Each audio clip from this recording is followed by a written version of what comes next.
Olá, tudo bem? Hoje nós vamos falar sobre as transformações científicas, técnicas científicas no mundo, a partir do século XVI.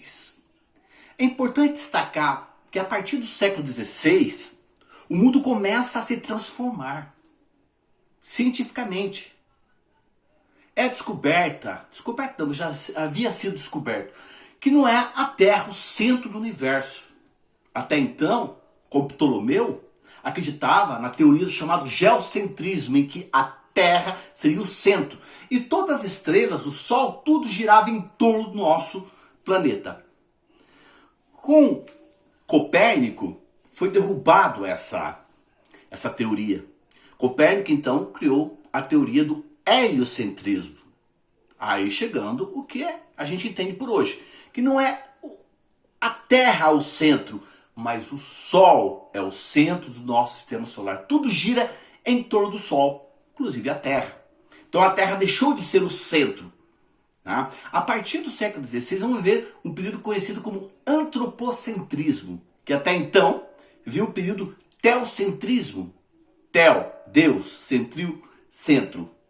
Deus teria explicação de tudo até então, até o século XVI.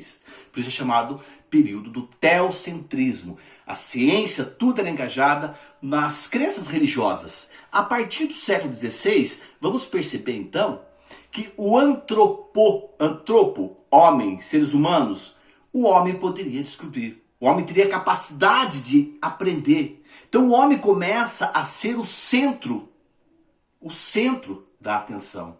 É o período do humanismo, o renascimento cultural na Europa, a expansão marítima comercial, que a partir desse momento a Europa começa a descobrir novos mundos, a colonização das Américas, a colonização da África, da Ásia. Aí que vamos chegar a uma revolução importante, que a partir dessa descoberta, da expansão marítima comercial europeia, nós vamos perceber que a Inglaterra, a qual foi a pioneira na Revolução Industrial, ela adquiriu uma quantidade muito grande de riquezas oriundas, essas riquezas, das colônias americanas, africanas e asiáticas. Acumulou metais preciosos, pedras preciosas. Isso então possibilitou para que ela embrenhasse numa revolução industrial. Tá ok? Então hoje a Europa é o que é em função das riquezas arrancadas das colônias. E hoje, a imigração é restrita. Eles se enriqueceram, a Europa se enriqueceu com a riqueza do mundo subdesenvolvido. E hoje chama esse mundo subdesenvolvido, as pessoas que habitam aqui, chamam dos bárbaros do sul. É incrível, né? Estranho isso. Para você entrar na Europa não é fácil não. Tem que pelar muito. Mas vamos nos ater então à história.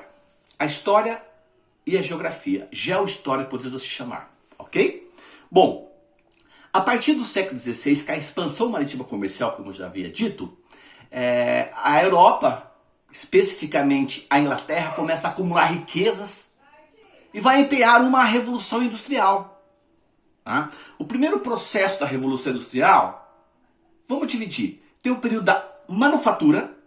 A manufatura, não vamos confundir, tem muita confusão com os alunos em relação a manufatura e maquinofatura. O período da manufatura vai até o século XVIII, que é o período que existiam máquinas. Mas as máquinas eram movidas por força muscular, força da água, força dos animais. Ok? Por exemplo, uma roda d'água, os animais aqui no Brasil, no período colonial, não que era uma indústria, mas o engenho não era movido por cavalos, bois, mas existia a máquina que moía a cana. Ok?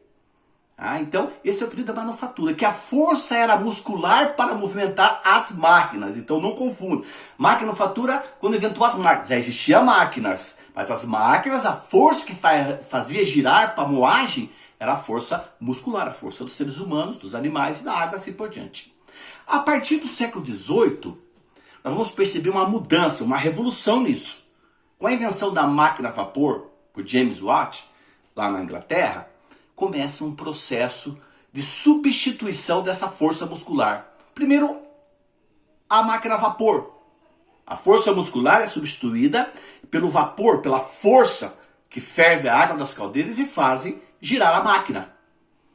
Já no século XIX, nós vamos ter o período de outra revolução dentro da maquinofatura, que é a invenção do motor elétrico, a invenção do motor a combustão. O século XIX é marcado por grandes revoluções na área da física, principalmente. Grandes descobertas científicas, que vai ser utilizado no setor industrial. Percebam que o mundo vai se mudando, que até o século XVI, então o século XVI, XVII, XVIII, XIX, são profundas revoluções para nós podermos entender essas mudanças que ocorreram tão rapidamente. Ao século XIX, a indústria vai sobressair na indústria automobilística, é inventado o automóvel. Já entramos no século XX. O século XX, então, principalmente no mundo pós-guerra, a partir da Segunda Guerra Mundial, vamos ter uma revolução técnica científica. Com a descoberta da força do átomo, da força nuclear, o mundo começa a se transformar drasticamente. Então, a partir da Segunda Guerra Mundial, vamos viver uma outra etapa da Revolução Industrial. Chamamos ela de Revolução Técnica Científica. O mundo começa a se modernizar, se evolui a robótica. O computador se torna tão útil para o setor industrial. Então, hoje nós vivemos um mundo em que a tecnologia toma conta de tudo. Hoje, o celular que você tem, o celular ele tem mais tecnologia do que a nave Apollo 11 que levou o homem à Lua em 1969. O aparelhinho que você tem em casa, doméstico, você utiliza ele, tem muito mais tecnologia do que a Apollo 11 que levou o homem à Lua. Veja como nós vivemos no mundo hoje da revolução tecnocientífica, da engenharia genética, das descobertas, a conquista espacial. Tudo isso faz parte de um processo de revolução, de transformação social. E essas transformações, ela vai incidir diretamente no setor econômico, setor social e setor político. Então está tudo juntado. Hoje vivemos a chamada globalização econômica. O mundo se tornou menor, as viagens. Quando Abraham Lincoln, só para você ter uma ideia, para vocês terem uma ideia, quando Abraham Lincoln foi assassinado nos Estados Unidos, na segunda metade do século XIX, a notícia de sua morte demorou 15 dias para chegar na Europa. Tá? Da Europa, América. Levou 15 dias quando Abraham Lincoln foi assassinado nos Estados Unidos da América para sua notícia à Europa. Hoje nós percebemos as coisas acontecerem rapidamente, instantaneamente.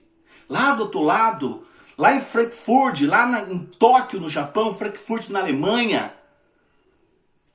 Xangai, na China, as coisas acontecem rapidamente. E com todo esse processo de globalização, a economia se torna mais rápida.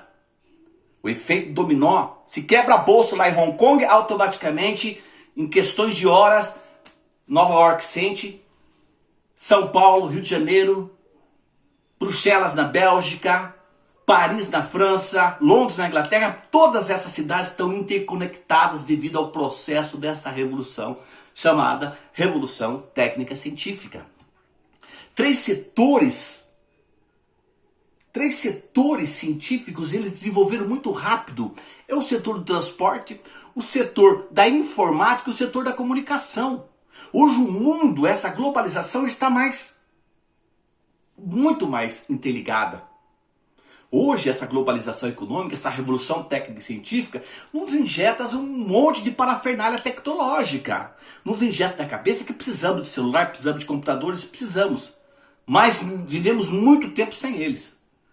Essa parafernália, esses objetos tecnológicos, o próprio capitalismo, o próprio sistema capitalista, faz com que a gente sente essa necessidade de ter esses aparelhos.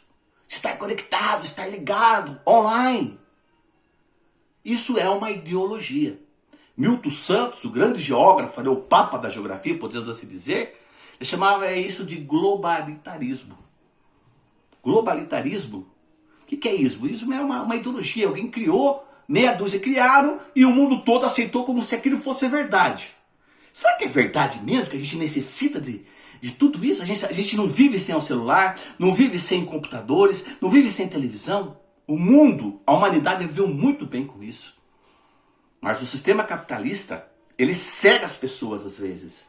Cega. E as pessoas não conseguem perceber que elas são manipuladas por um grande sistema. Ok? Uma rápida explanação sobre essas revoluções. Espero que gostarem. Beleza? Até a próxima!